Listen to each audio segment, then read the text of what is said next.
find home, but the sun's going down. Feels like you've been chasing time while nobody's around. Oh, don't stop now. There's more to life than what you got right now. I know you're about to fall apart right now, but God is with you in the ups and downs, the ups and downs.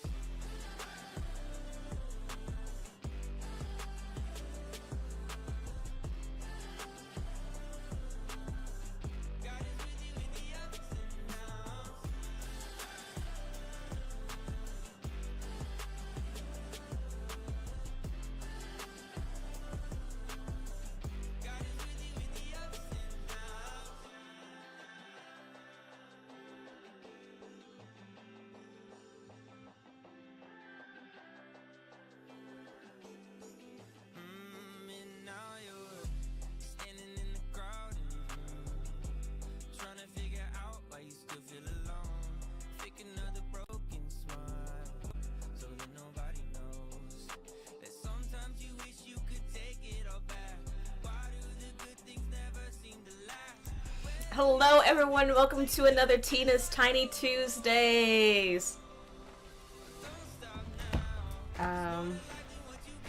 We got William Dafoe. I wanted to continue on with the more classic movies, classic Marvel movies. Last week we did Professor X and Professor X. Here is a close-up of the Patrick Stewart on this side, and then I know his name. I swear I know his name.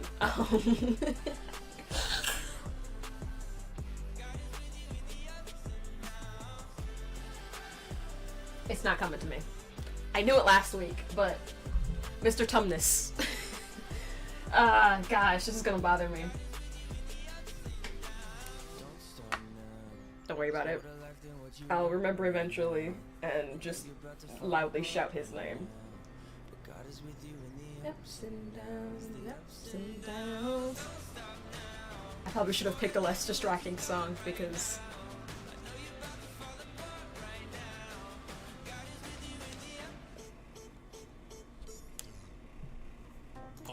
okay, now I can focus a little bit.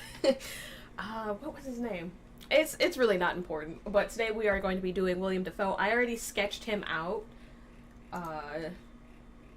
because it takes less time for me to, sketch it out and stuff on stream, and then there's less just awkwardness of me trying to figure things out. But, so I have my initial sketch of what he looks like. I did already take a photo of it for a comparison. And, it's a little off. There are some things about it that aren't quite right, but, trial and error. And there is a reason why I sketch it first and don't just go straight into painting, because if I just go straight into painting, let me just play something, because the silence is making me self-conscious. I'll just play another Forrest Frank until, my normal playlist actually loads up. But anyway, William Dafoe. I still can't think of his name. But William Dafoe is what I am going to be working on today. I'm going to load up Photoshop so you guys can... Okay. So this is the still from the movie. This is how it compares to my actual sketch. I have it at 50% opacity right now. So, I did not make his cheek long enough. Well, his whole head needs to be adjusted because I did not... Oh, shoot. My brush dried out. Let me try and clean this up real quick, because otherwise I will not be able to use this. But this is not quite right. It needs to be extended down more to the right. The mouth is slightly off. It needs to curve more upwards. The teeth are kind of in the right they're kind of in the right spot.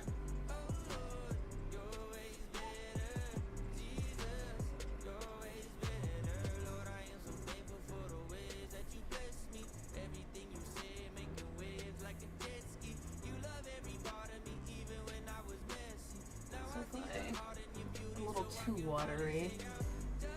But if I make it curve more upwards, more creepy, more jack-o'-lantern type feel, that is definitely more close to Mr. Dafoe.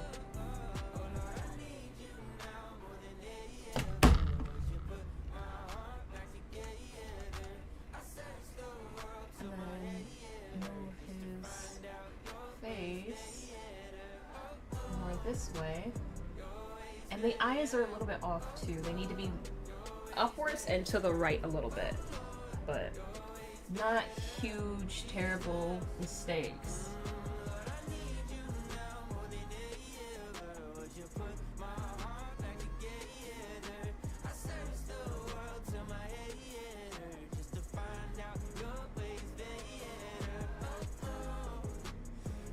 The ear does need to be a little bit lower over here.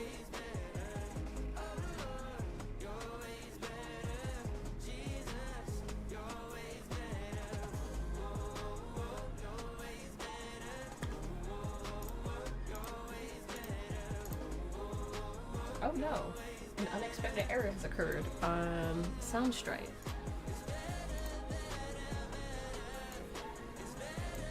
Hopefully Soundstripe can load or starts to work, so I don't have to just keep playing copyrighted music all day.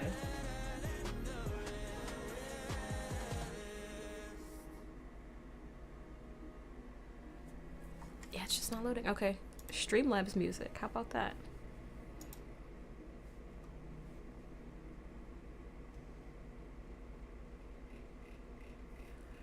Okay. Okay, Streamlabs music is no longer a thing. Great. YouTube it is. YouTube it is, because none of my free music things want to work. Great. Awesome. I'll find a long playlist and just be aware of the ads popping up. Man, technology failing me. Who would have thought?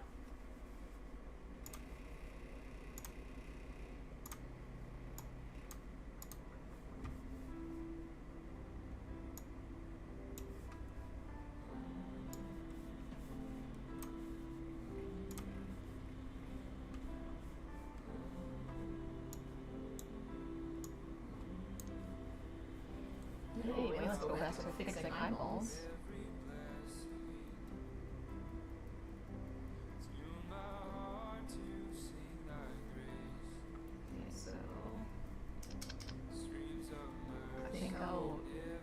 Since I know what the new sketching lines are and I was confused by a bunch of white lines everywhere, I'm going to switch to this burnt sienna.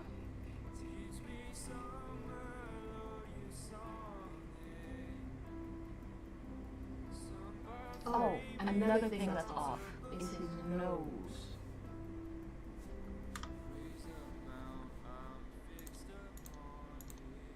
I have the nose pointing straight down, but it's actually a little bit crooked. You see the difference? So I'm just gonna make that visible a little bit, and then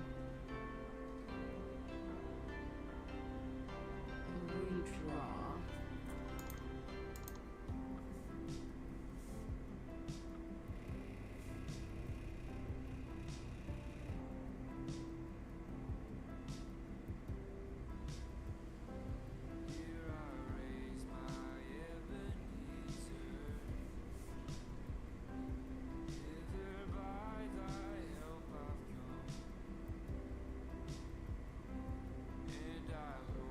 Unfortunate that both Streamlabs and Soundstripe are just not working. Well, Streamlabs music is completely gone, and I had no idea about it.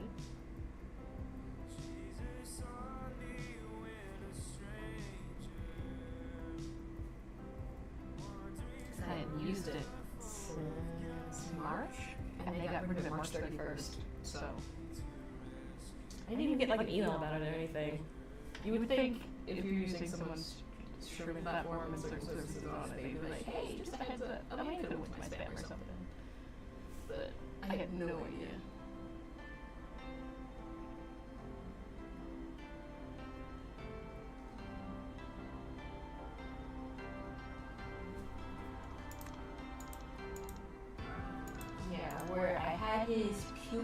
that before.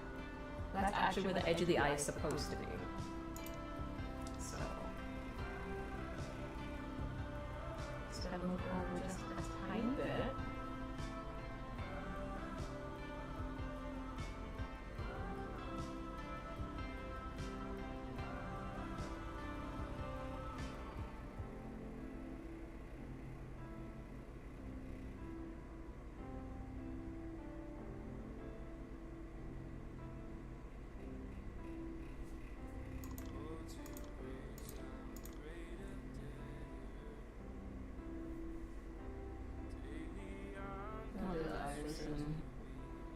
We'll get some weight and then, yeah. I feel like taking a brush right now.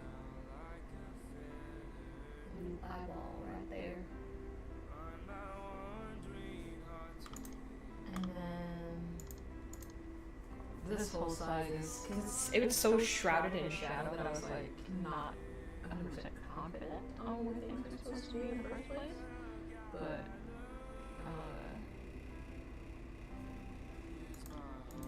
now that, and also there was so much less jaw line before, so now that the jawline is fixed, I can adjust that and move everything over to the right.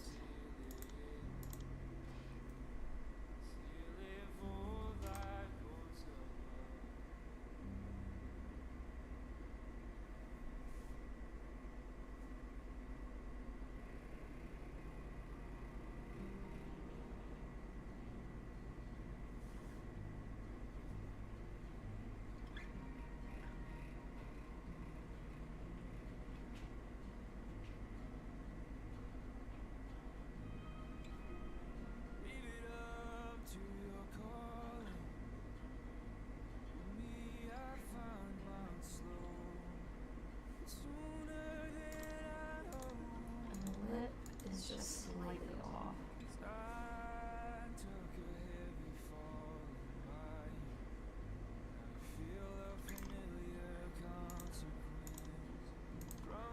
Because it kind of follows along like the fattest part of his bottom lip kind of follows the lines of his nose, and so I am adjusting that. What? You talking about how many peeps are gone? Yes. How many did you put in your hot cocoa? This is coffee. There's 3 peeps in my coffee. Oh. Oh my gosh. I had 5 last night. 5? Yeah. What were you doing? Oh, that's what's the name? Dafoe! Norman's on sabbatical, honey. You're disgusting. Why? They're marshmallows! You sound like the nastiest character. Nastier than candy corn? Oh, wait, no. Candy corn is worse. Hola. That's not who's going to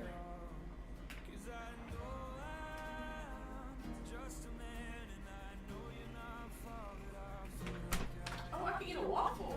Mm-hmm. You got 2 flavors of waffles. Actually, I don't see my waffles. The blueberry? They're in there. There's only 2 left. They're on top of the, How is there only 2 blueberries left? I don't know how there's only 2. Nobody eats blueberry waffles. Your father wanted blueberry waffles.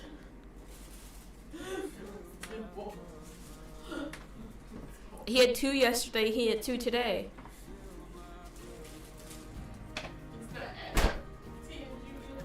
I did not have any blueberry waffles. I don't know what happened to the other blueberry waffles. Maybe Dad is having more waffles than we know about. I don't know. But he had grabbed chocolate chip the other day and he was like, "Oh, I didn't want this." Chocolate chip waffles slap. They are, and I've been giving him chocolate chip waffles. I've been giving him chocolate chip. Right, Angela? Right, Angela? I said, chocolate chip waffles and ice cream slaps. Oh, you completely distracted me from what I was doing. I don't know what you're doing. I was fixing his lips. You got lips? We got a bottom. Yeah, I'm fixing his bottom lip. His upper lip goes away. I don't know. Yeah, his William Dafoe. William Dafoe has no upper lip. James McAvoy. I finally remembered. My streamers know what I'm talking about. He's I told you I was just as soon as I remembered. Goblin, right? Yeah, Green Goblin. Yeah, that's his name. The real name. He was also in John Wick. He was the friend that Angelina was sad about that died. No, Tina's painting him on her alive.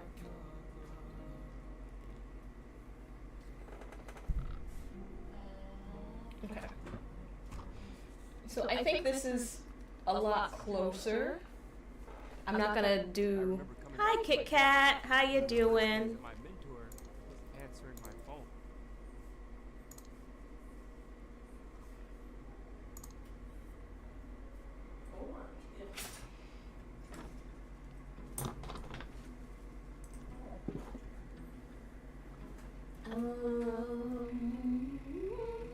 Let's look for a certain brush. Is it this one?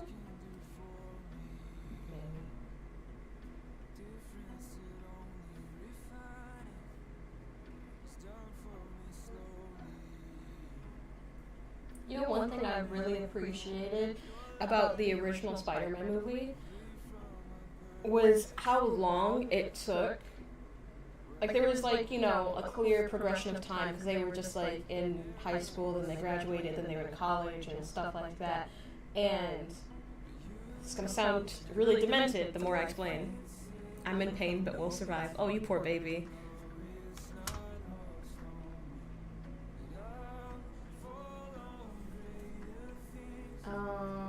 What was I saying? Okay. About Norman Osborn. Okay, so he gets the serum, whatever. Kills that first scientist, like, really early on in the movie, right? When he, like, blacks out, chokes him to death, and then they're, like, still investigating the murder or whatever. And then later on, you know, it's Thanksgiving. Well, it was around Thanksgiving. It was after. There's the parade, right? And then he kills the board members, and then there's just like a long space between like all the different villain things that he was doing. It's not like he just suddenly was starting to do all these villain things or whatever. They were still kind of like that disconnect or whatever. And it was kind of like a serial killer, like with their killings cooldowns, you know? Because it's not like they just kill a bunch of people like one day. There's usually, like I said, this is going to sound more demented the more I talk. But usually, like, I guess thinking back the psychology of it and the movie not just playing out like over a weekend or something, like the Tom Holland movies or something like that. The fact that there was like such a long, not all the Tom Holland movies. I mean, the last two, it was a very short timeline for the villains and stuff. But just, I guess, I don't know, I started like psychoanalyzing the movie because I see a lot of content about the original trilogy, and so when I was thinking back to that first movie with Norman, how it was a slow descent into madness. It wasn't just like I took something and now I'm crazy all of a sudden. Like how in The Amazing Spider-Man, as much as I appreciate Andrew Garfield, but in the second one when his friend like had the Goblin serum and then looked all gross and then was just instantly went to murdering Gwen Stacy. Like there's no hesitation about him just crossing this very, very horrible line. And I don't know, it just felt so quick and so out of nowhere. Even him like freaking out about the debilitating disease. Like he has this massive company and his father lived to be like in his 50s or 60s. Like, yeah, you're 20 right now, but your father has this massive company and there's, you know, you could be doing I mean, I guess his father did do research into it, but he could hire like another team of specialists to try and figure it out.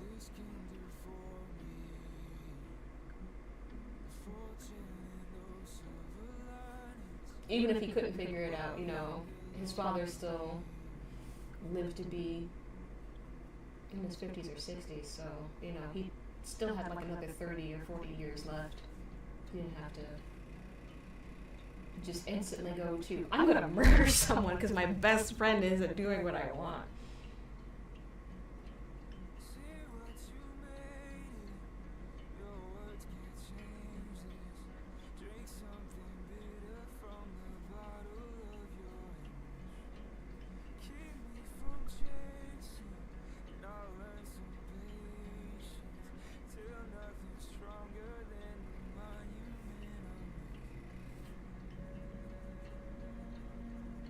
Even with Venom in the third, well, you know, in the second Spider-Man, you know, Doc Ock.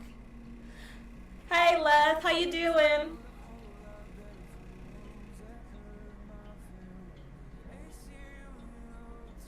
You know, Doc Ock, he had his kind of slow descent into madness too. It wasn't as slow as Norman's, but you know, his with the tech controlling his mind and wanting him to continue on the work and the research and whatnot. But even like Eddie Brock, you know, it was like Peter kept doing things to, and like Eddie was like did crap to him first. I'm trying to find the shade of pink that is normally right in front of me.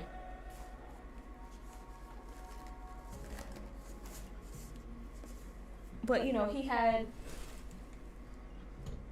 you know, these things that he had. Oh, the audio's a little wonky today? Okay. I'll try and stay closer to the mic. I wonder if it's not plugged in all the way. Because my nephew was playing on my computer the other day.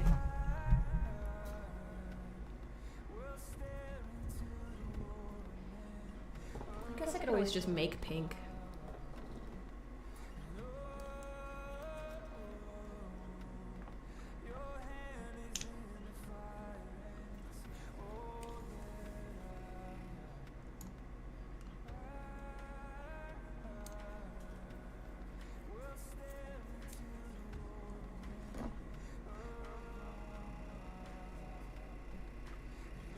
It's not gonna be like this pretty shade of pink though, but just we kind of need an undertone for his skin because he is a very pink person. You know, he's kind of a ginger.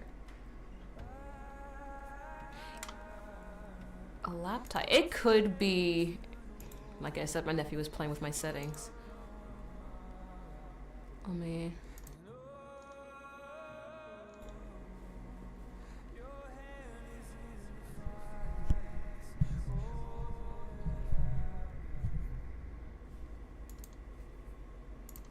How's it sound now? Does it still sound super echoey?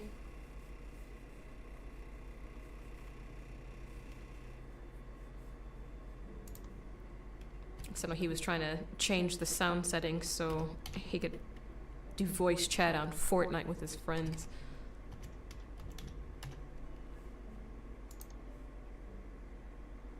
Yeah, same still.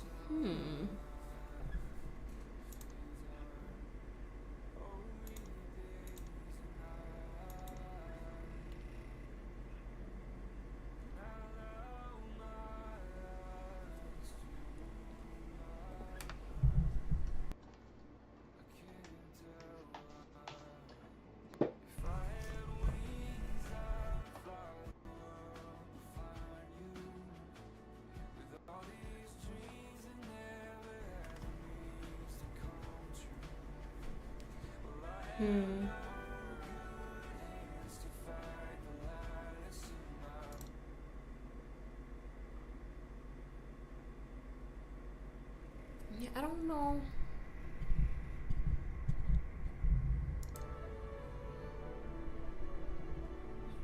I wonder if he touched a button or something.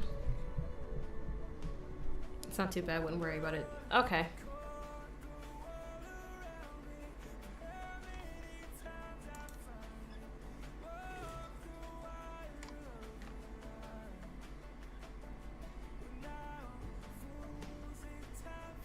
just have to play around with my settings later on and maybe do a test video.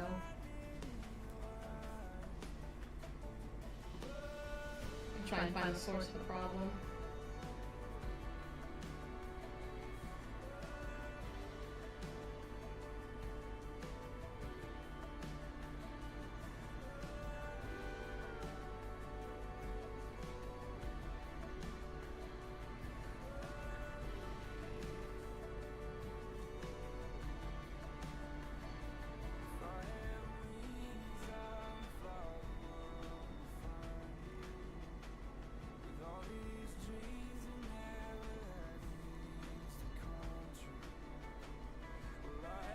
Oh, but I was talking about Venom in this third Spider-Man movie. What was I saying?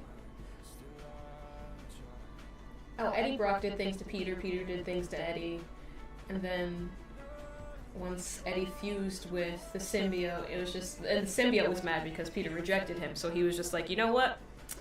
The two of us, we're just gonna hate on this man and destroy his life.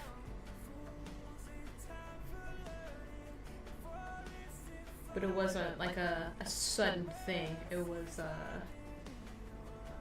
I mean, for the symbiote, it was like a sudden sort of rejection, I guess you could say. But Brock already had his reasons to not like Peter. And reasons to want to ruin his life. And Sandman, I mean, Peter tried to kill Sandman, so...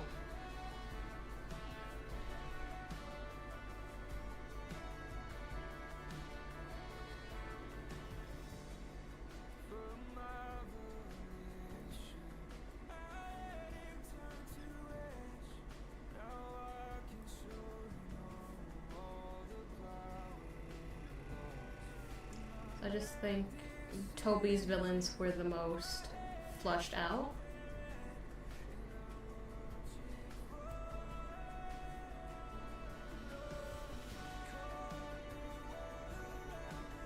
I mean, I did kind of like the Vulture being this man that's trying to make the best out of a situation and, like, kind of, you know, selling this alien tech and being all secretive about it and, you know... He was trying to provide for his family. At first, he was just an honest man trying to work, and then got screwed over by Tony's company. He was like, you know what, I'm gonna sell this tech on the side and, you know, do these bad things kind of to provide for my family, and because the so-called good guys are screwing over the little guy. I did like the Vulture. I've probably seen Homecoming the least out of the three movies with what's his face? Tom? My dad watches Far From Home a lot. A lot.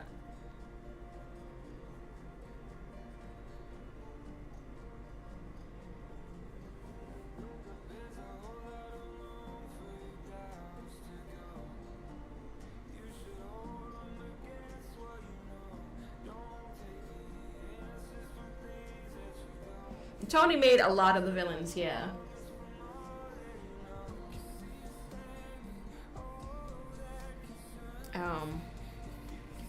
Who was his villain in the second one? Oh yeah, it was Mysterio. Vulture, Mysterio. The third one was like the only thing where it was like, okay, this is Peter's fault, and he's trying to correct his mistake.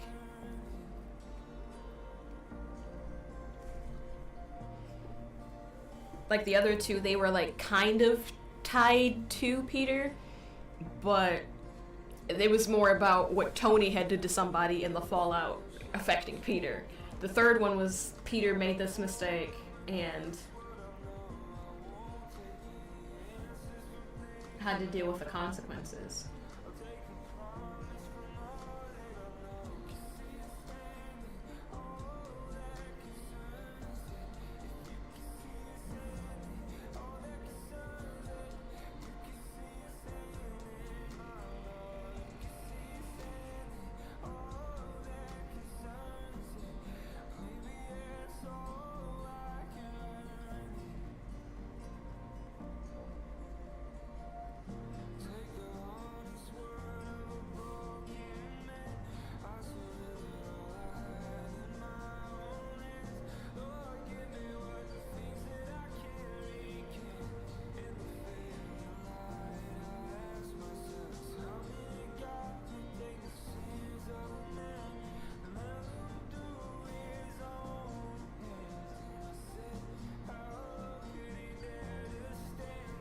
doing a two-tone painting.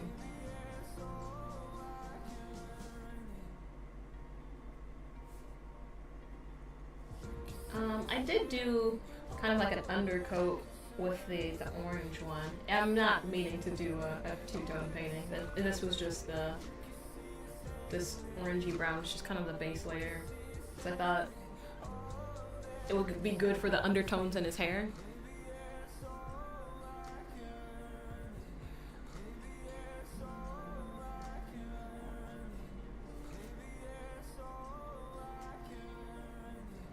I feel like there's like, and these darker parts right here. Let me use the eyedropper.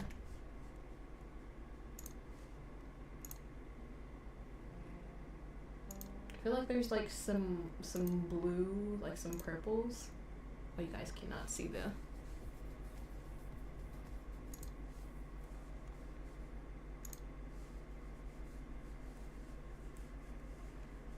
Where's the? Let me move this over. Okay. Yeah, there's like some purple over in here. So I need to find wherever I put my magenta. This is kind of just like really dark blue right here. This is all kind of purpley. So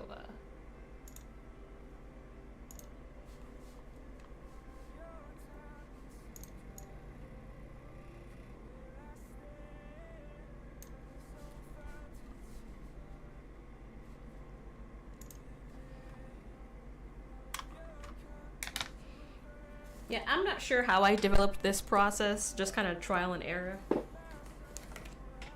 with doing these streams, but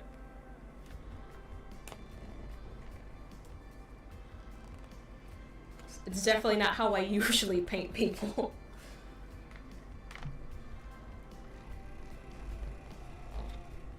Come on. Oh, I need to get a new bottle, like yesterday.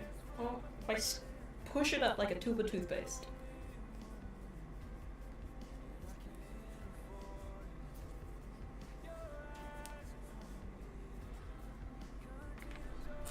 There we go. That's way too much, but I got some.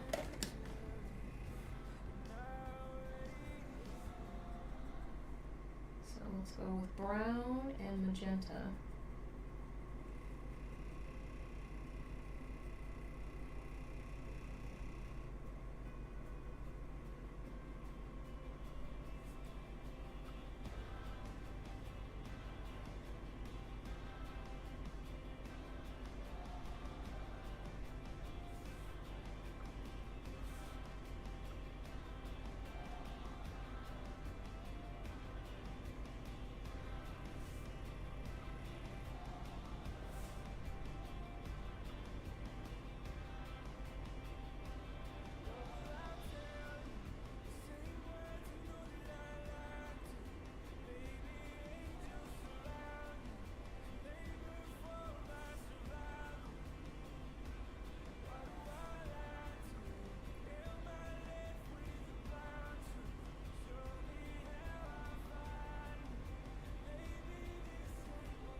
I love how stretchy his face looks, if that makes sense. You know, it's kind of like Jim Carrey in The Mask, how his face would, could just contort and stuff and show all these, interesting, character faces. I remember one day we were watching behind the scenes for The Mask and how they were talking about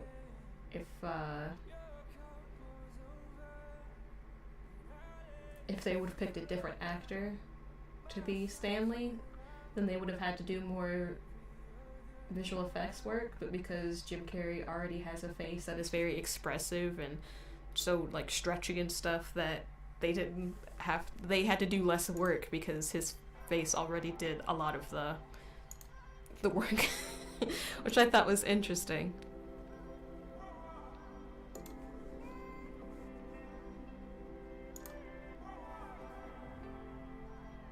I'll take it all. I know it's not the only one. It's where I'm coming from.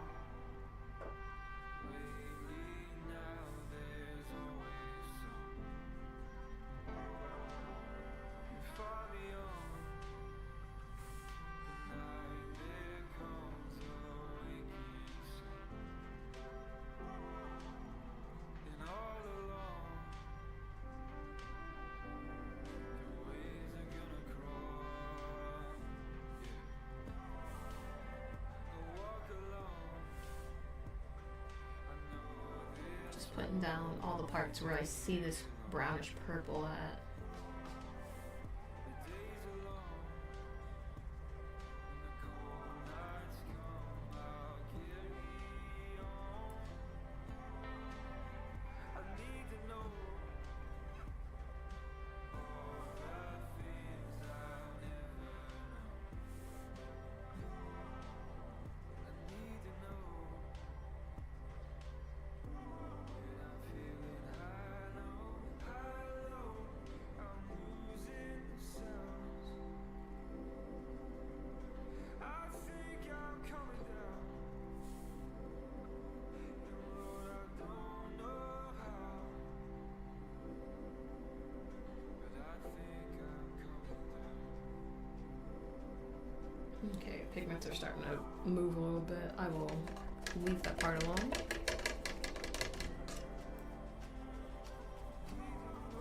Move into something else for a little bit while that dries.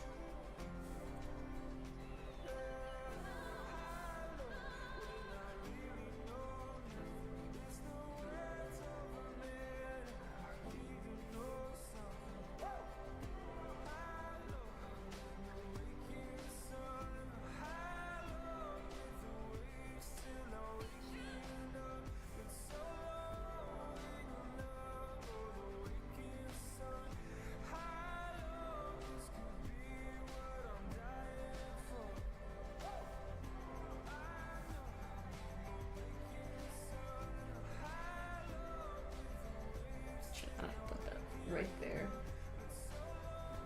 Right here is fine. Because there is like a darker spot right there. And it's not. There's so many interesting colors reflecting off of his very pale skin. Because it's kind of orangey right here, right? Oh, little eye dropper. Yeah, it's kind of like an orangey brown. And so I'm gonna get some of that base color I had before.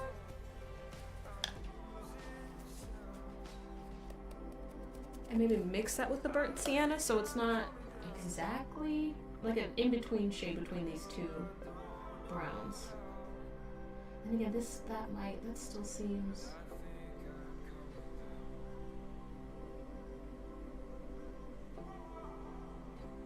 Seems a little dark. I'm gonna get some light.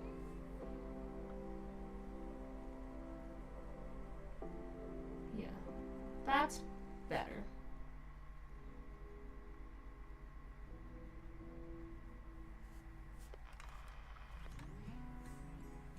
Worry on my feet. Now I carry you in my thoughts. They say if you wanna feel the heat, you wander near the fire. The shame is lonesome up there flying above us now. I learned your song. Still it catches us somehow. Where can I stay? Oh, thank you! Oh, hi, Zombo. It's Dafoe, yeah. You just noticed last stream's painting. That one looks sick. Yeah, thanks. I'll bring it into frame so you can see it a little bit better.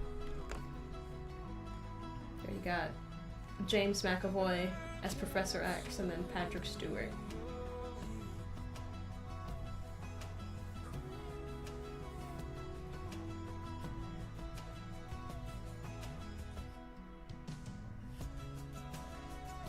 I was really happy with the way that one turned out. I covered up his nose!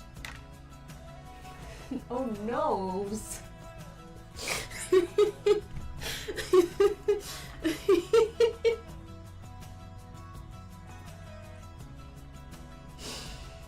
I'm sorry for the terrible pun.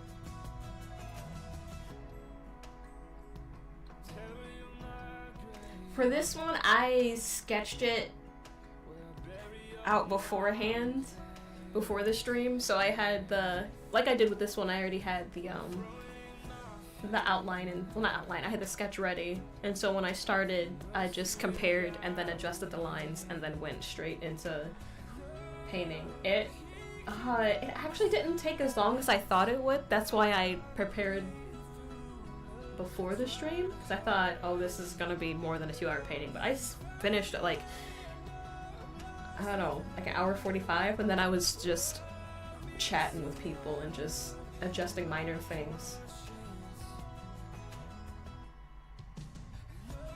But I started with James McAvoy.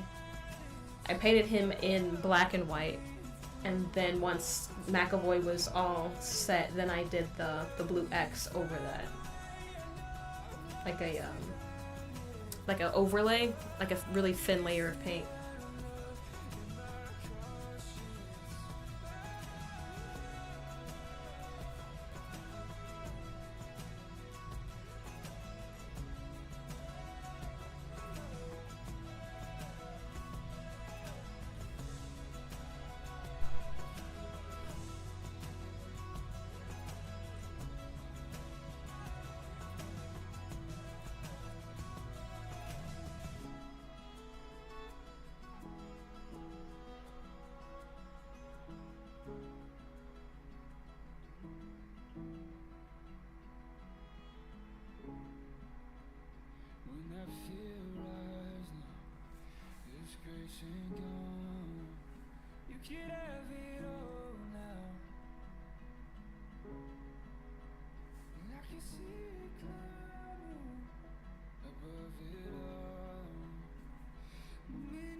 I'm not exactly sure how many more Marvel portraits I'm gonna do.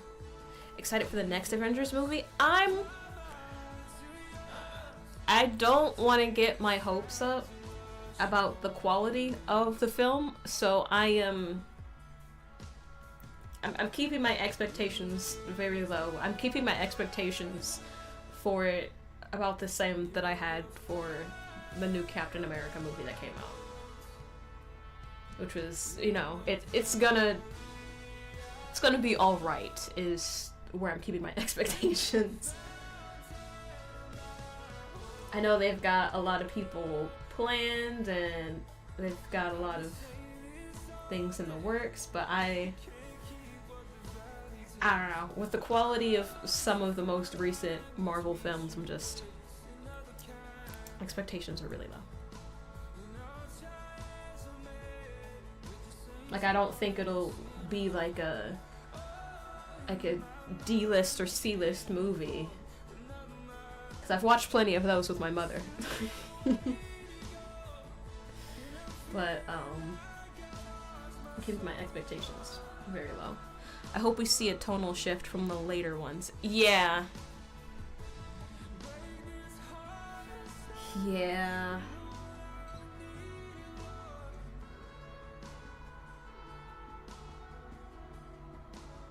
I've said this before. I heard, I was listening to someone's podcast talking about Marvel movies. I think it might have been, I forget who it was. It might have been a podcast called Who Would Build the Roads? Or it could have just been, I think it was the people that did Who Would Build the Roads, but I think it was in a different situation. But they were saying how Marvel movies, they need to have these characters, but not have the same tone or genre of movie for each of these installments. Like, if they had like a Marvel movie, but it was like Blade stuff, but like more like horror, that'd be fine. People would just need to be aware, like, hey, this is, you know, R-rated, don't take your kids. Or you can take your kids if you want to, because, you know, but just be prepared that this is gonna be like a darker film. Or they could, or like how Ant-Man movies used to be heist movies, except for the last one. Like, they need to, if they want to have these separate characters that have all these, you know, some of them with very darker stories and darker pasts, don't make it the same type of, oh, we're gonna make a quip every 5 seconds and everything's gonna be made into a joke. They have all these characters doing all these different things. They need to get away from the same formula of, we need to have this many jokes per minute, and they just need to make movies about these characters and not try to have everything to be the same cookie cutter type of Marvel movie. They need to start branching out with different tones and stuff. And yeah, that's definitely something that I would like to see. I like that in the Daredevil Born Again series, it still has the same tone as the Netflix Daredevil series. It's still very gritty, it's still depressing, and it's still very violent. It's not... Have I seen Jojo Rabbit? I have not seen Jojo Rabbit.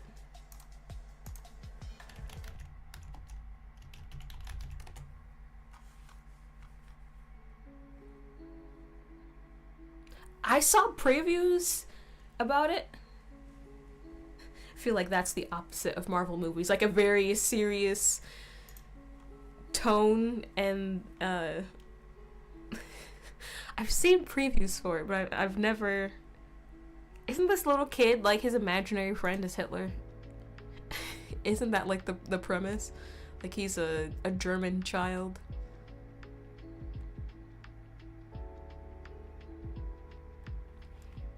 You feel like that's the opposite of Marvel movies. Supposed to be a comedy, but it has genuine heartfelt moments. Yeah. Yeah. Marvel, they don't... Not all of the jokes land. Oh, I have another tab that's open. It started playing. That would have been interesting. It was a debate.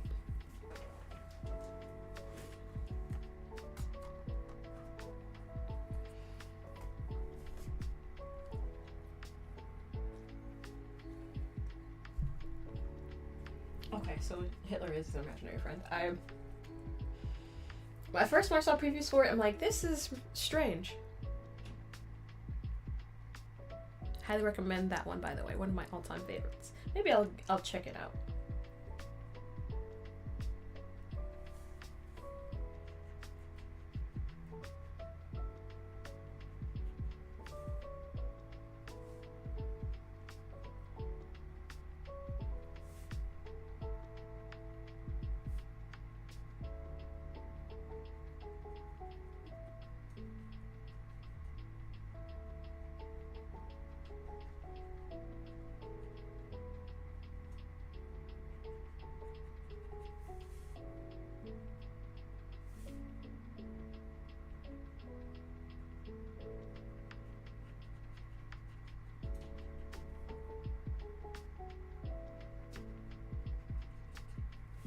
But yeah, I don't know about Marvel movies anymore. I still watch them, but at the same time, I don't know. I watch a lot of movies. Me and my sister, we we used to go to the movies every Tuesday with our mom, and we would watch a lot of different stuff. A lot of like movies that would have been straight to DVD back in the day. We still go in the theaters and watch, and because it was, it was our thing. It was our thing with mom.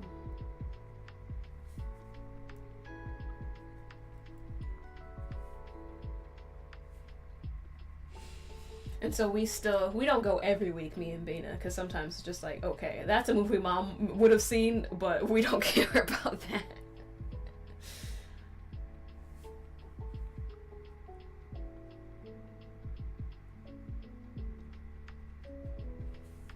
So it's like a maybe every other week type of thing now, but we still watch a lot of movies that it's like,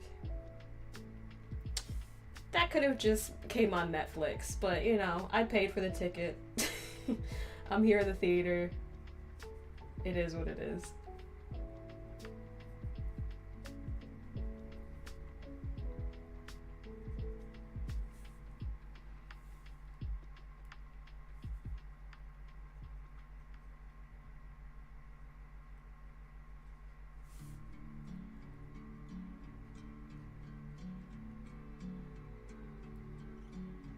The last movie we went to see in theaters was The Chosen, the part 1 of The Last Supper.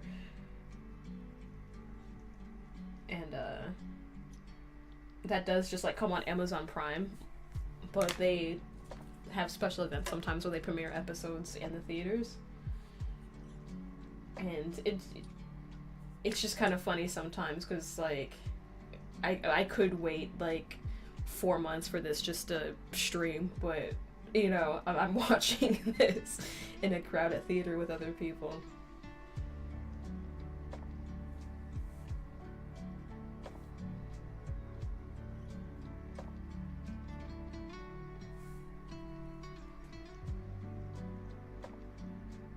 I did enjoy watching that though.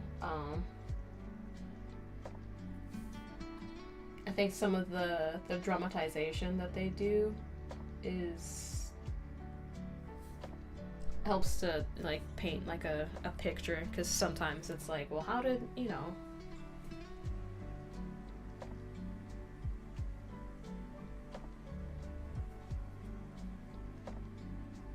like how would this have happened, and you might not understand all the cultural significance. Your average Joe might not understand or read into the cultural significance of certain things, and just be like, why did Jesus do that? Why did he flip the tables and stuff? Is it a series or a movie? So it's a TV series on Amazon. It's about Jesus and the disciples. It's into its 5th or 6th season, and it's some things I'm watching, I'm like, and other things I was like, okay, they really did that story well.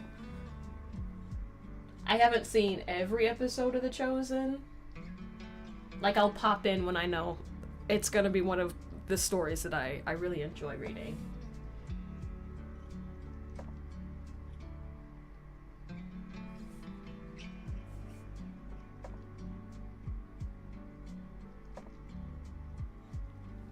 but it premiered in theaters.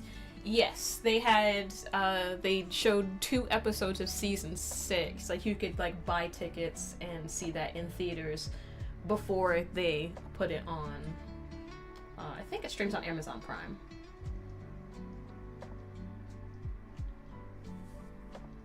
Like a special sort of, like, Easter event. I'm not sure how long it'll be in theaters, though.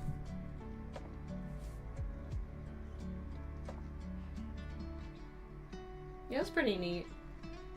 They did something last year. They did another like special event for the premiere for last season last year, and they did 3 episodes, and then like partway through they like on screen it was like there's gonna be a 15-minute intermission, and so people like got up and used the bathroom and got more popcorn and stuff like that.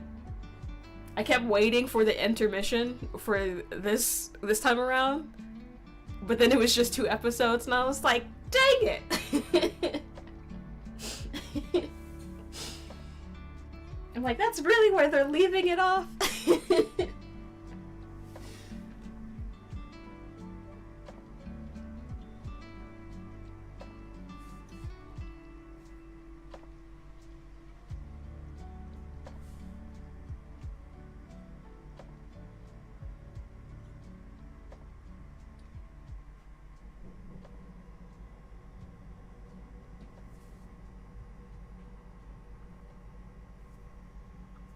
But I'm interested to see how they do the crucifixion and the resurrection and all that. I am interested to see that. But there's one moment that I'm really interested to see, and that's when Thomas sees Jesus' resurrected body. You know, but right before he says, "I won't believe until I put my finger through the holes in his hands and the wound in his side." Because they have a very interesting side story going on with Thomas and how he, you know, got the nickname Doubting Thomas. They like had like a story building up from like season 1 to kind of like sow those seeds of doubt, and I want to see that play off of him, you know, finally fully believing. And so that's the thing I'm most excited about the show. I guess it's one of the few shows where there aren't really any spoilers. Yep, that's true. That's true.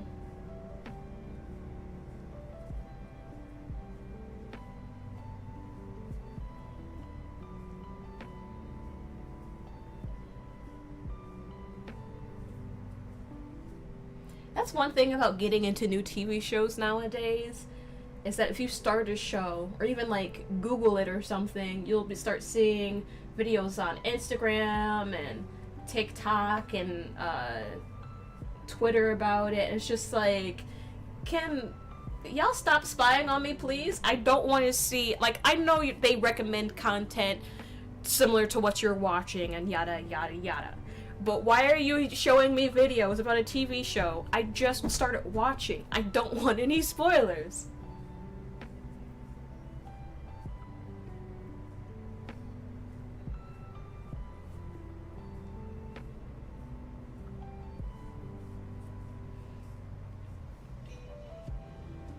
It's like sometimes you don't have the time to just sit there and binge watch a show, and then because you didn't binge watch a show, the show was ruined. Sometimes the algorithm, it just feels like it's bullying you, or at least bullying me.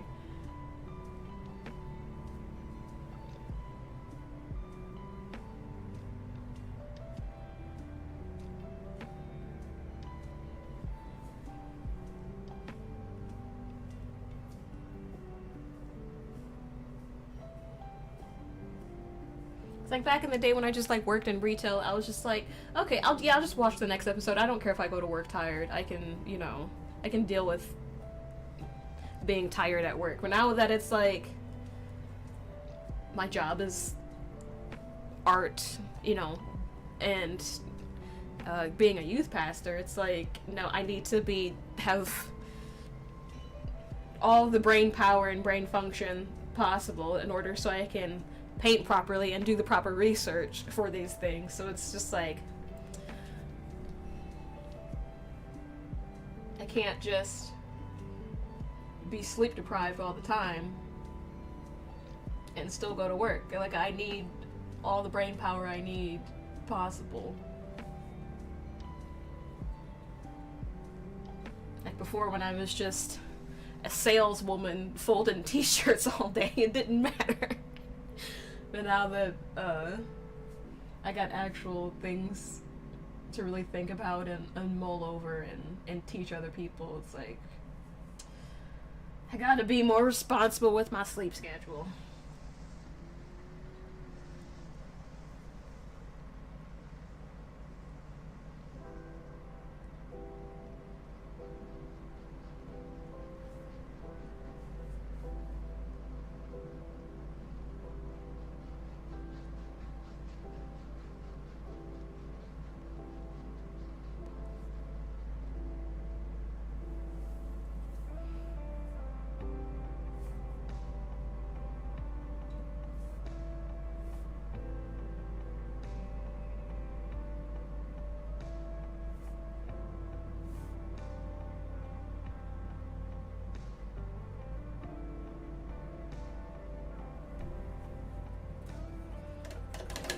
It's just funny how we change and adapt as we get older.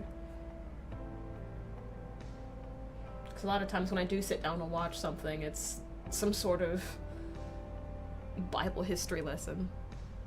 How often do you have sermons? I do a weekly Wednesday sermon for the young adults at our church. Some older adults appear too, because I make food for Bible study as well, and so some people are like, "What you cooking this week, Tina?" And then I'll tell them, they're like, "I'm coming over, I really like your tacos, really like your nachos," or whatever it is. And so it's like, that's fine. And then also I'll do like smaller things with the kids at church too, so at least one a week. At least.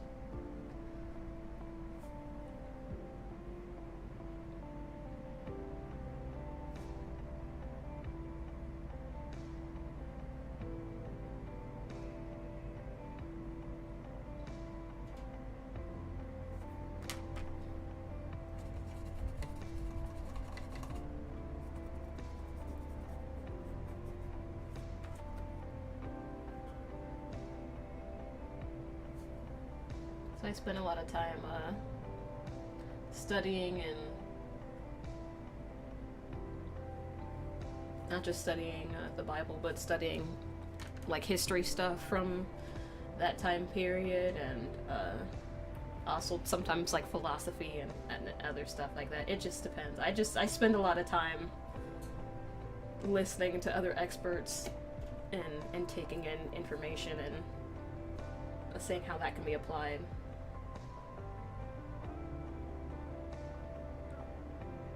To scripture or to my lessons.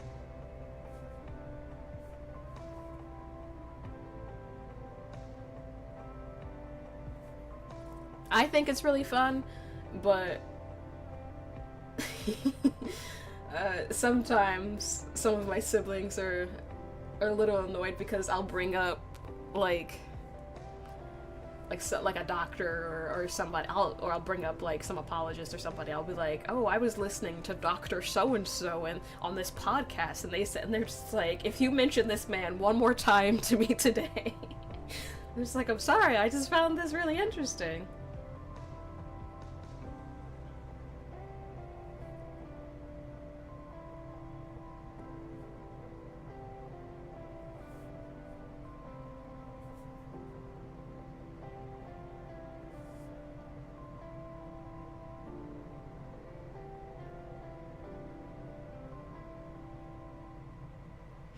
Do I have a favorite verse lately?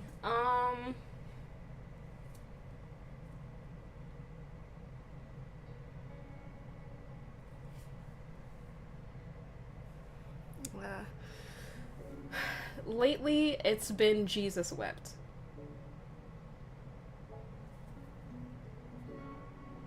as it's just a reminder that about, you know, God cares for us, you know? He feels our grief, he felt our pain, he had a human life, had human friends, and he cares about us. And so I know sometimes just thinking about Jesus wept makes me cry.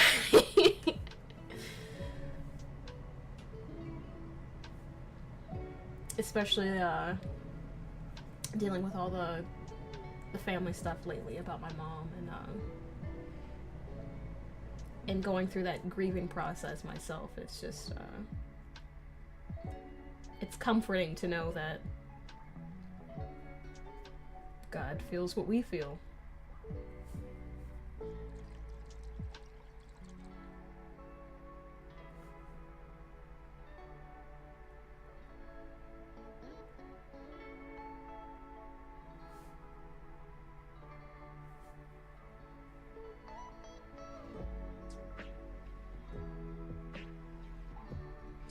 That's interesting. I haven't thought like that about that verse before.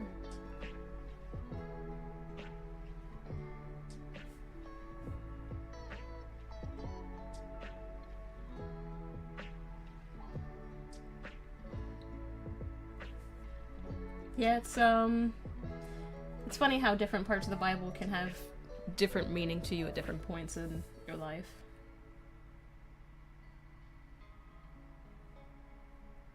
Same story, but the words just have a different impact.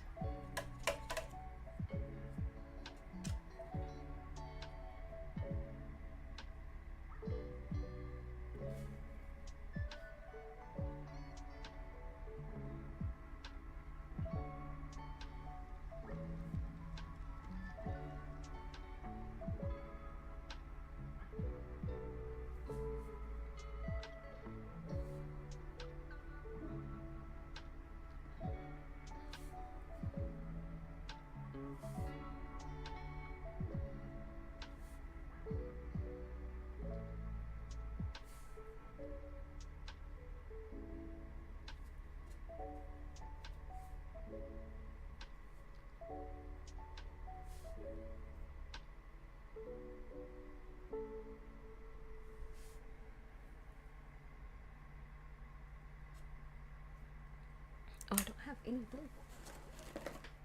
Okay, yep, that's right shade.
A very, very thin line.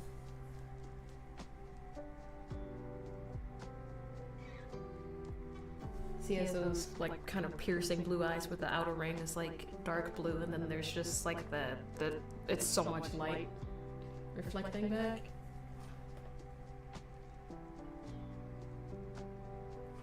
So I'm trying to get the brush to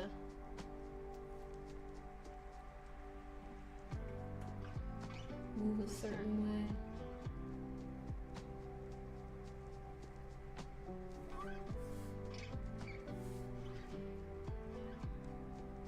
There's pupils huge.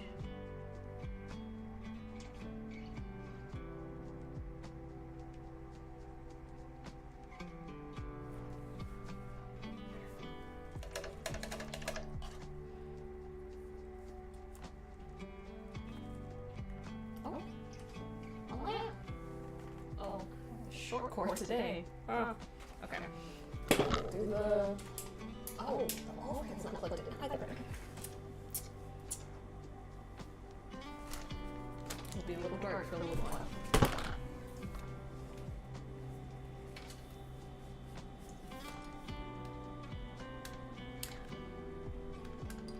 Ah! Okay, there we go. It's charged. Give it like a good 10 minutes and then put it back.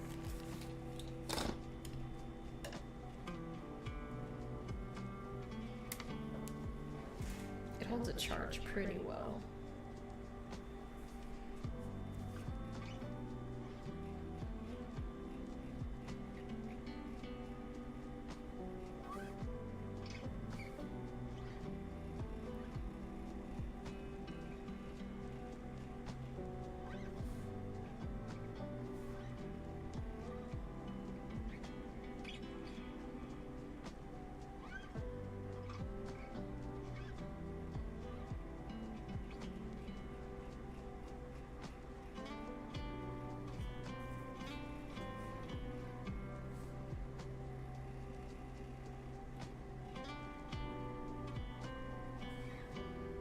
Need more pink.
Do you have a favorite verse, Les? I didn't even think to ask until just now.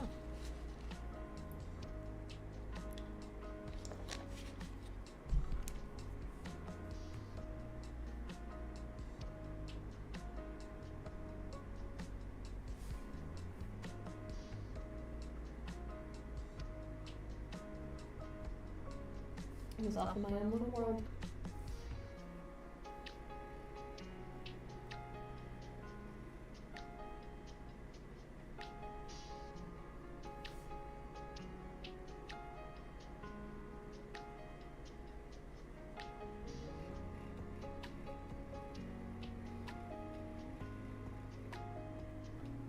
Hello, Laura Blair.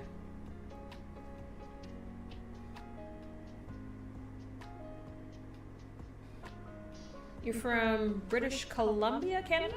That's pretty cool.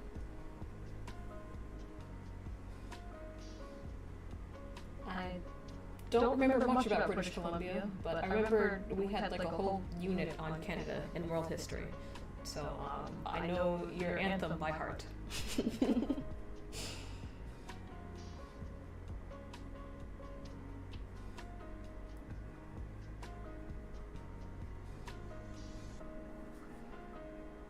I don't know why, out of all the things that stuck out in 8th grade world history, that was the thing that I remember, but yeah.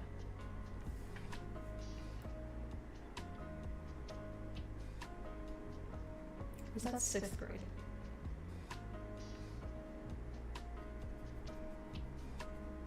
Anyway. Hello.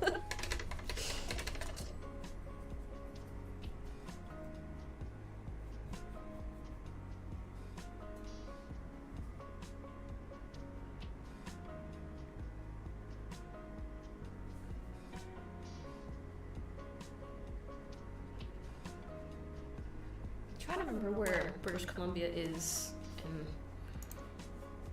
relation to where Michigan is. I'm gonna pull up a map of Canada real quick to see if you're on my side of the continent or the other side of the continent. Oh, that's the other way. Okay. You're on the other coast. Okay.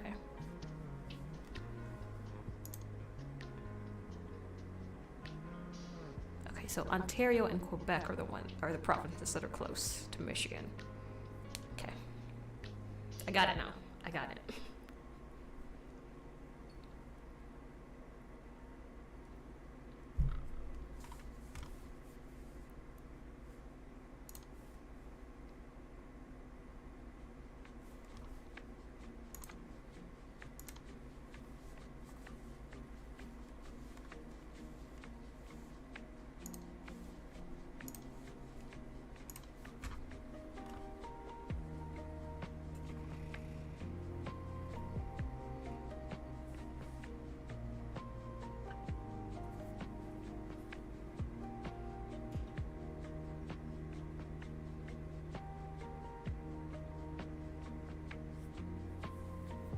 Let's don't remember where it's written or what the English translation is. I think it's in James. You haven't met any temptations you cannot bear, but the Lord will make the temptation and its end so you can handle it. That's probably a terrible term. It kind of sounds like James. It's either chapter 1 or chapter 2.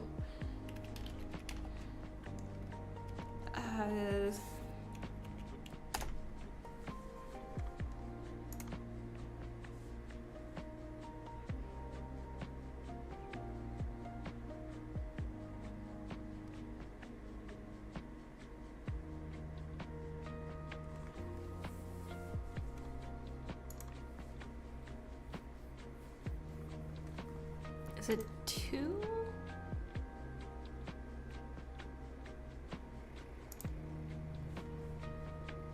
I'm pulling up a Bible Gateway so I can.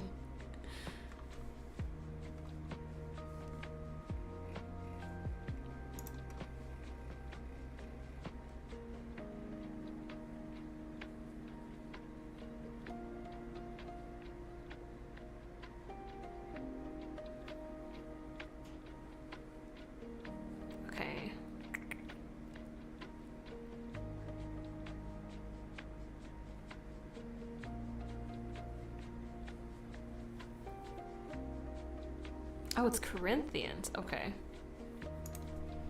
1 Corinthians 10:13.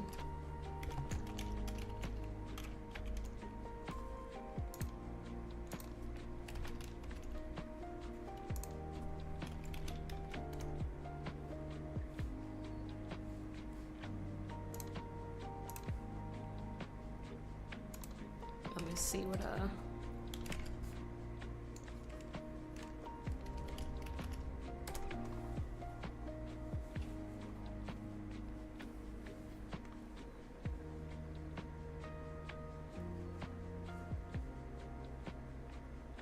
Okay. Okay.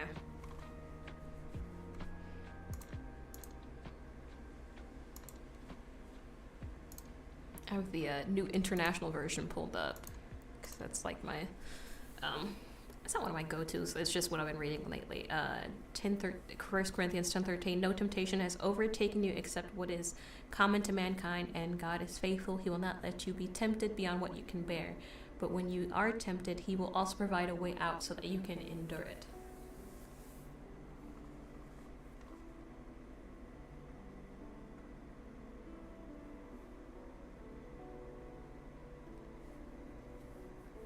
I mean, it seems... The beginning half seems pretty similar to the, to what you wrote out.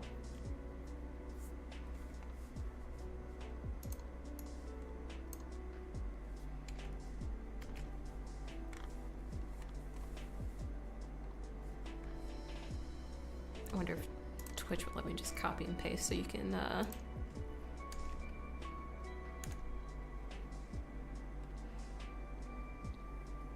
Oh, I copied it from like a Ignore the thing in brackets because that's from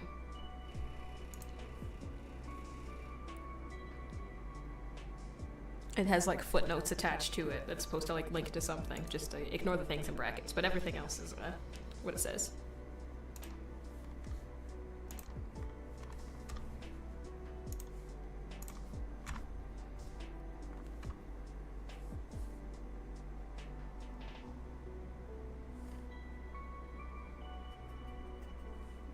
That's a really good reminder to reflect on, that there's nothing that,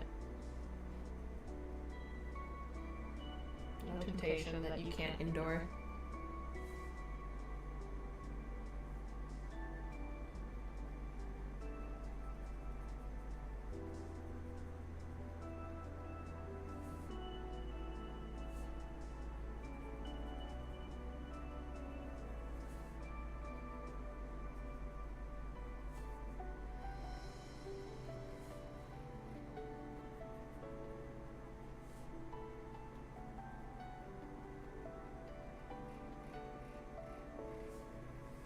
Yeah, it's a little different than Norwegian, but the meaning is the same, yeah.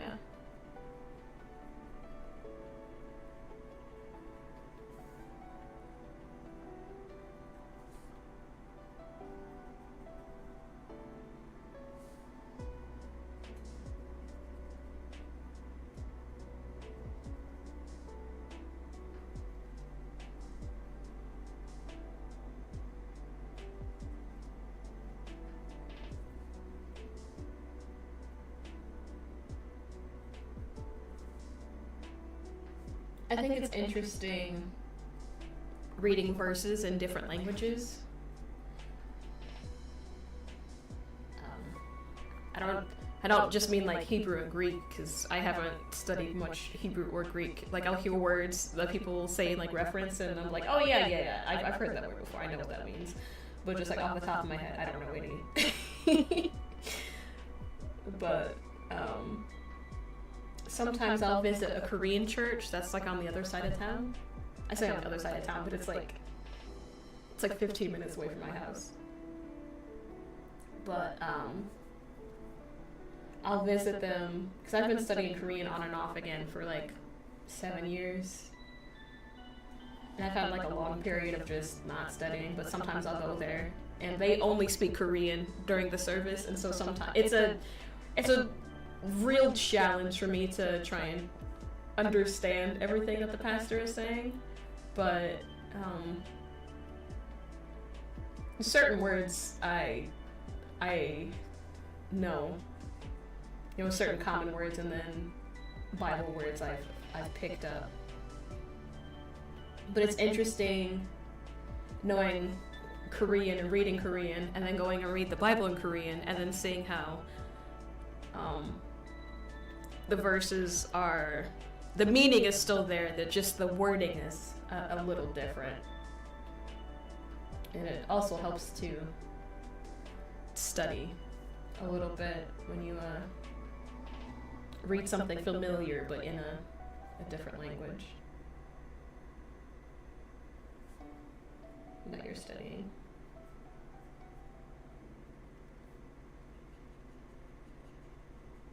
There was this one comic I had read, the English translation of the comic, and then for Christmas I requested that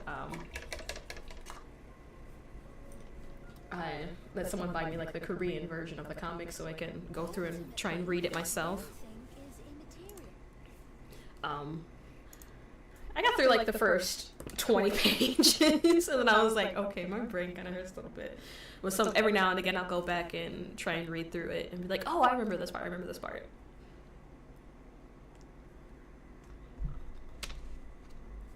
But yeah, if you're studying another language, read something in that language that you've already read in your native tongue. It'll help familiarize yourself with things that you are familiar with and unfamiliar with as far as vocab.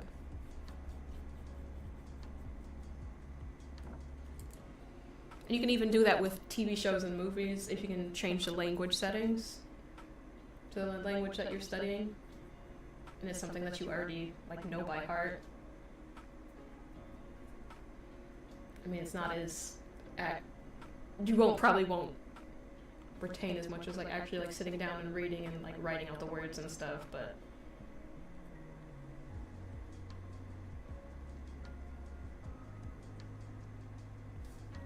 everybody learns a little differently, so it just depends. Some people are visual learners, some people learn audibly and stuff like that, and some people are hands-on people and they're not going to understand until they can touch it and smell it and feel it.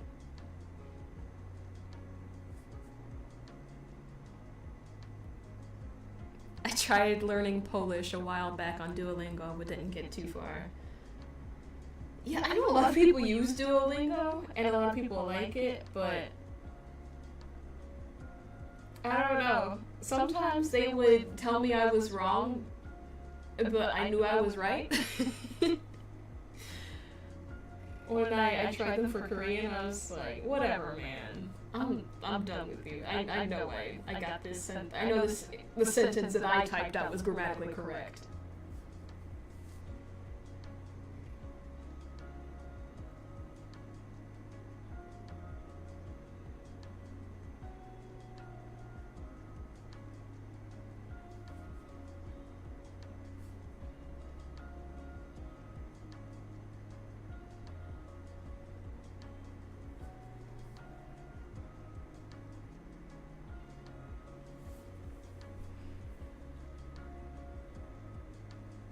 Norwegian is famously easy, so any other language is almost way harder when it comes to grammar and all that.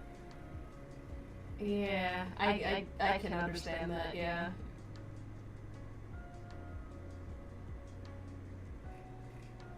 If you learned on easy mode and then everything else is like hard, difficult, expert.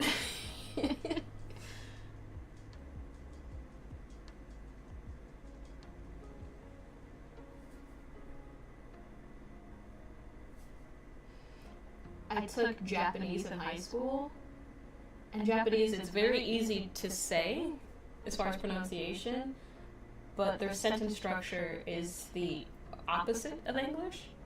Like in English, you would say, there is a painting, and Japanese, it would be pieced together more like, painting exists, or painting there is instead of there is a painting. The subject goes before the verb in all of their sentences. And if there's a sentence with multiple verbs, then it's like it's subject, verb conjugated to fit the sentence correct. I'm forgetting all the correct term, but it's like subject, then there's verb, second subject, second verb. And then there's different hierarchies of politeness levels as well with Japanese. And so it was, at first getting Japanese, and it was just like, this is so difficult. But once I, understood that it's basically like you're talking like Yoda, I was like, oh, okay, that's fine. And then when I went to study Korean, people were like, people were warning that it was difficult or whatever, but then once I realized that the sentence structure was like Japanese, I was like, oh, thank you, Jesus. I've been through this before. I've played these games before.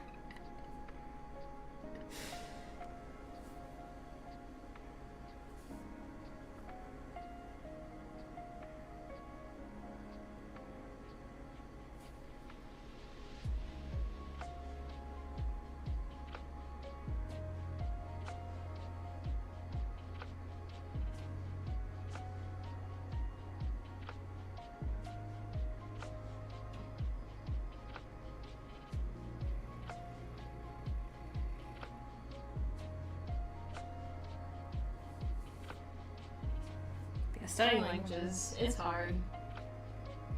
It's very hard, and you have to be dedicated. So does Japanese dubbed Yoda talk normally? That's a good question.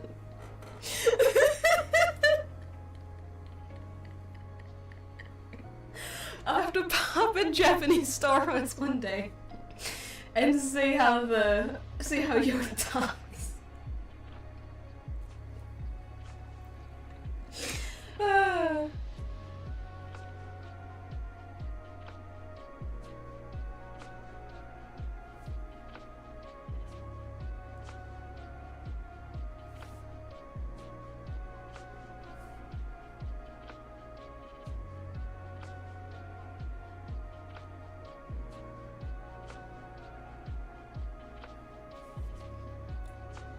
I'll let you know, yeah. For sure, I'll let you know.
still feels so far off for some reason. I think it looks like him though.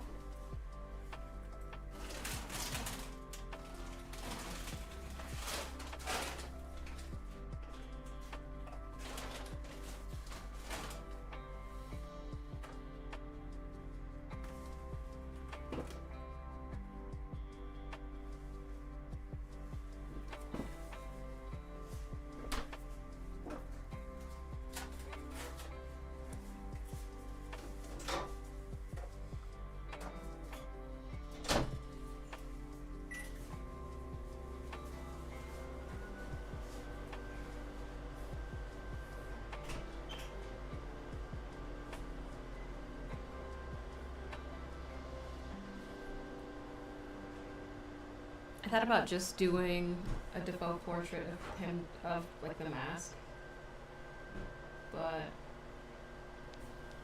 I think this is more eerie and creepy. It just his grinning face is creepier than the green goblin mask.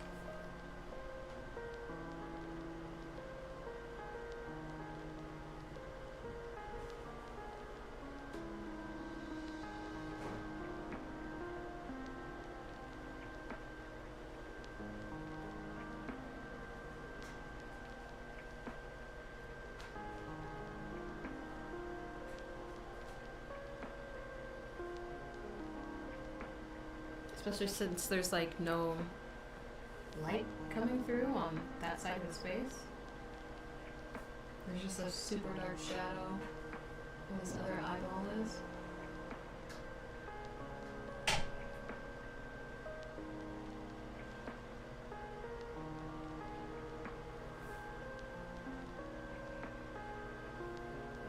I think I do need to make some of the other shadows on his face a little darker.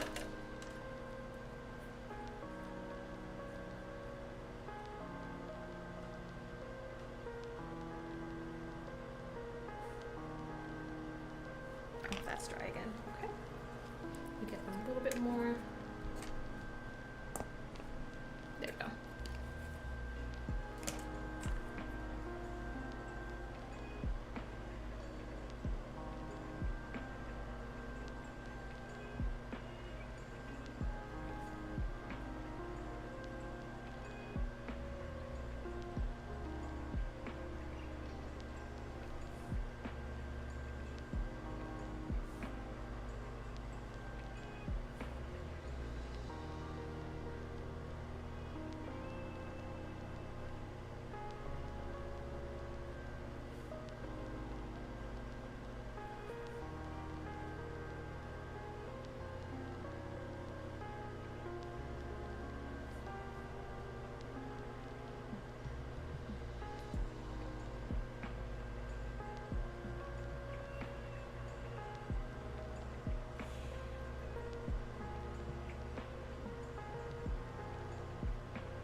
Need to make a gray for his teeth, and then, okay, just a small bit. Okay, that part of the black is dry.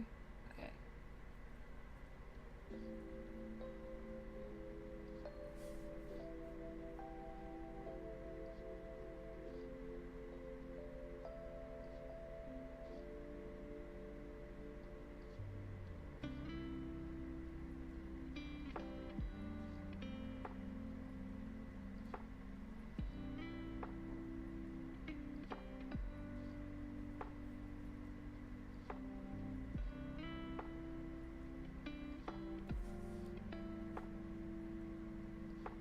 Did not know before today. Gotta go. Good luck with the painting. Bye, Leth. Always nice chatting with you. Hope you have a blessed day.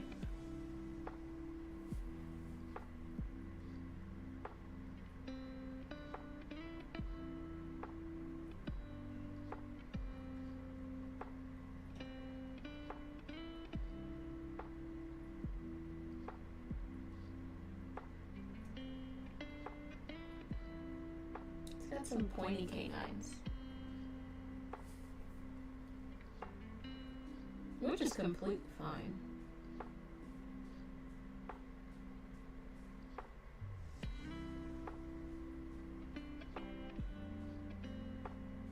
Far be it for me to make fun of someone's teeth. But I did not know before today that he had yap. I was like, oh, a brother.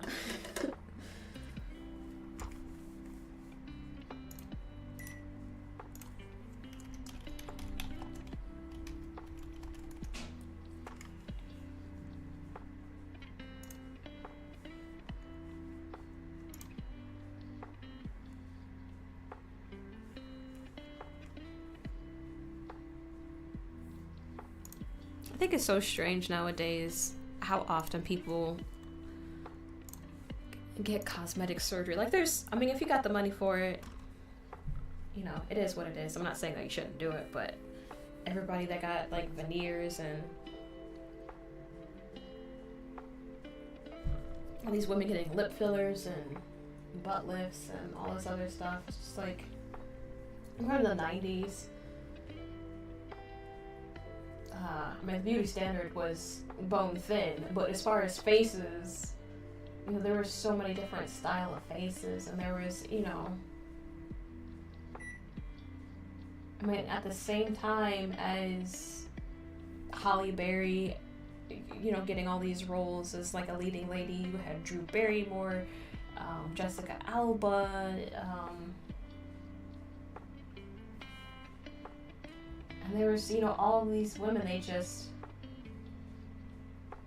you know, they looked like themselves. They were, you know, super skinny. And if you're naturally super skinny, I am not dogging you in the least bit. Like, good for you, good for you. If you're naturally thick, if you're naturally skinny, you know, as long as you're healthy, good for you. But the beauty standard back then was like to be like a size 0, which is not obtainable for most people. But besides that ridiculous beauty standard, you know, all the women, they just, besides like, you know, movie makeup and movie hair, they were naturally themselves and like naturally beautiful. And nowadays I just see so many, even young girls getting collagen, getting lip filler, getting Botox, and it's just like, why can't you just look like you? It makes me sad. See all these people trying to look exactly the same.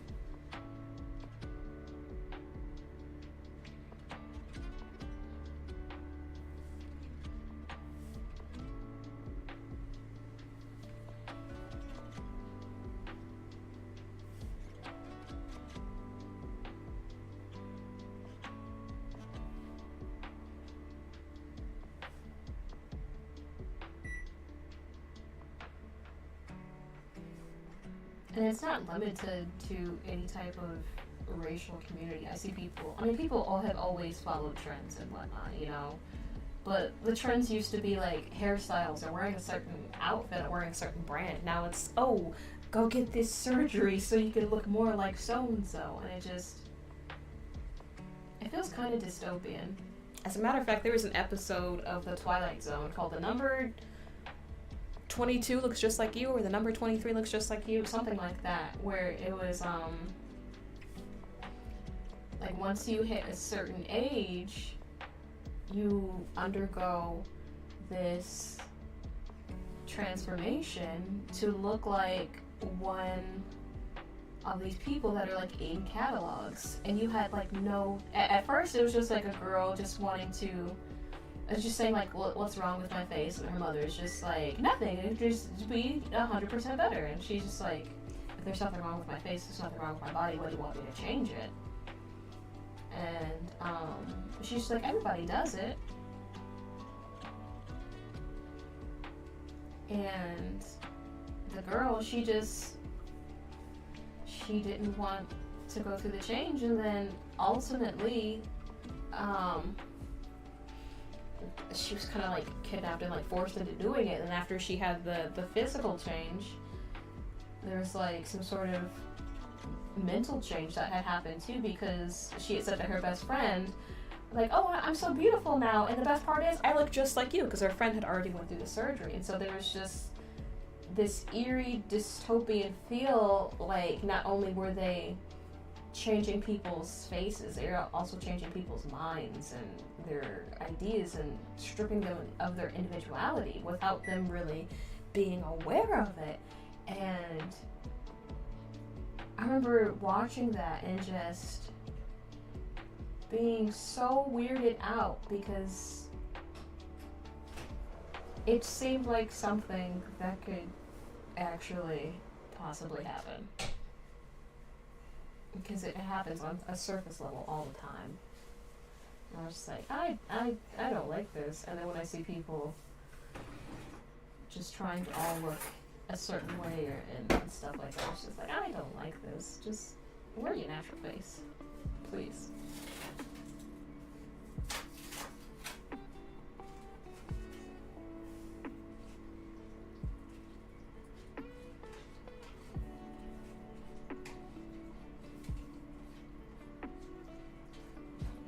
People need to learn to be okay with their natural God-given bodies.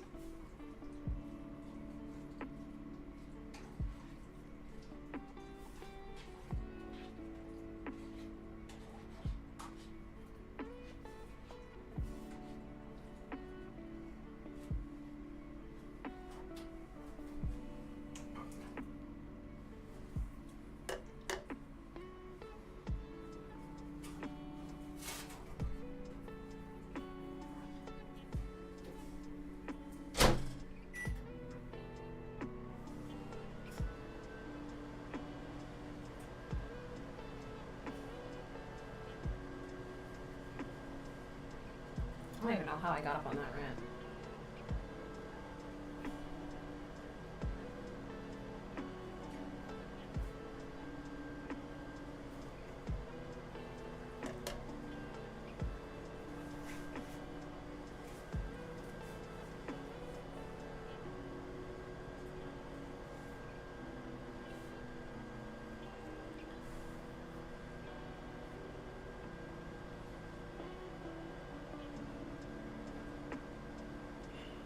I remember. I was talking about teeth.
There's something off about this, and I'm not quite sure what it is.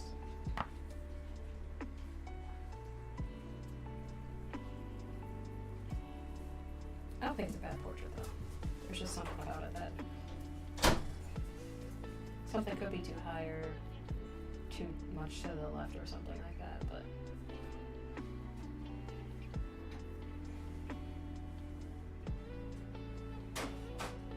I'm not about to reconstruct his whole entire face. I'm just gonna finish out the stream with the way that he looks.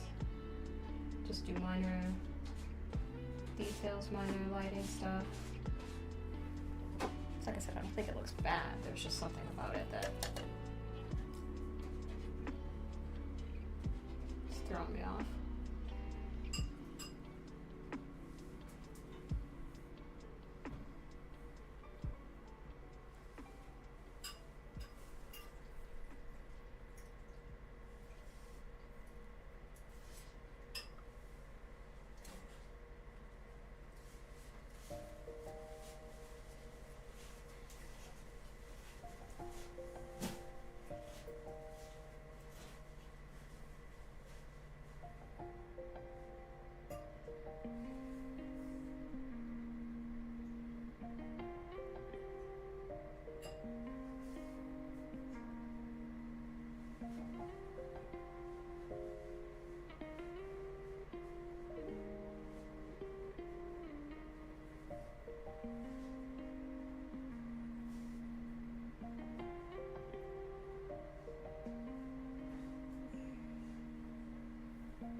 I need to make some shadows just a tiny bit more dramatic.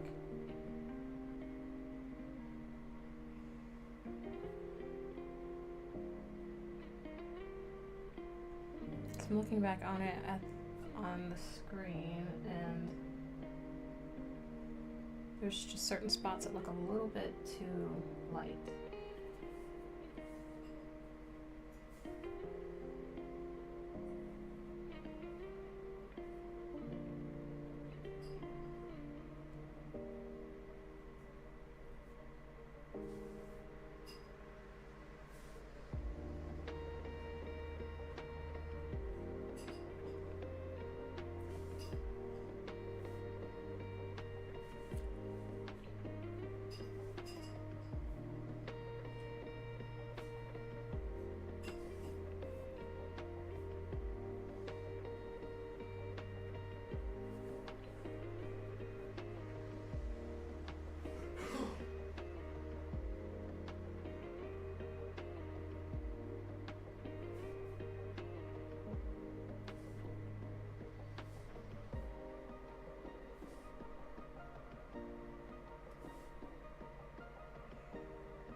some of the guidelines that are still there.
I think it looks pretty good.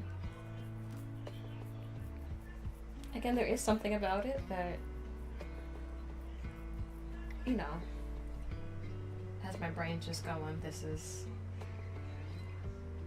something wrong, but I'm not gonna obsess about it. At least not on stream. If I wake up in the middle of the night about it, that's between me and my nightmares, you know?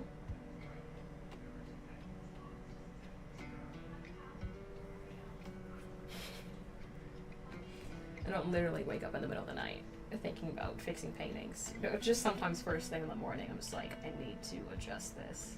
It's still bothering me.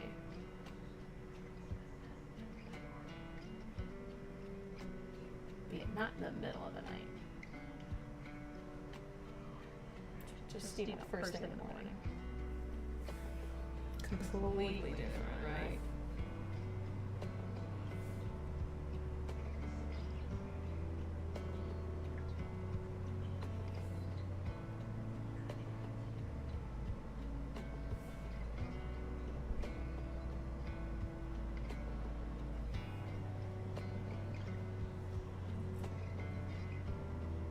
These guys look.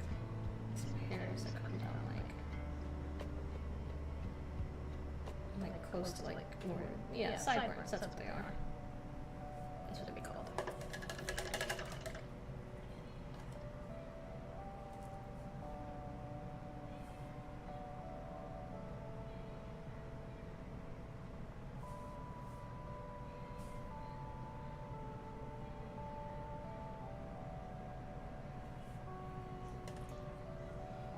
I think this is a wonderful portrait of William Dafoe.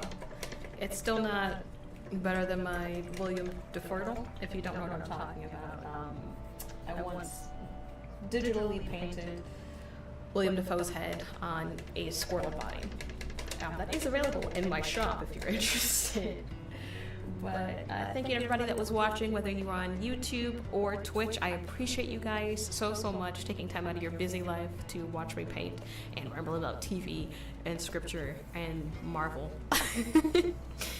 I will catch you guys on Thursday. I might do another portrait. I might bring in bigger. The children's book I've been working on for a while. I am nearly done with it. I don't have a fresh page, I don't think, to work on. So maybe not bigger. But hopefully soon I'll have an announcement about when Bigger will be published and available to the public. I've been working on it like crazy. Like I was working on like, I don't know, like 6 or 8 hours yesterday, and I'm just like, I need to finish, and I would do something, and then I'm just like, this is taking so long. Watercolors take so long, but I'm excited that the book is, you know, that progress is being made and stuff. But thank you guys for watching, and I will catch you guys next time. Have a wonderful day.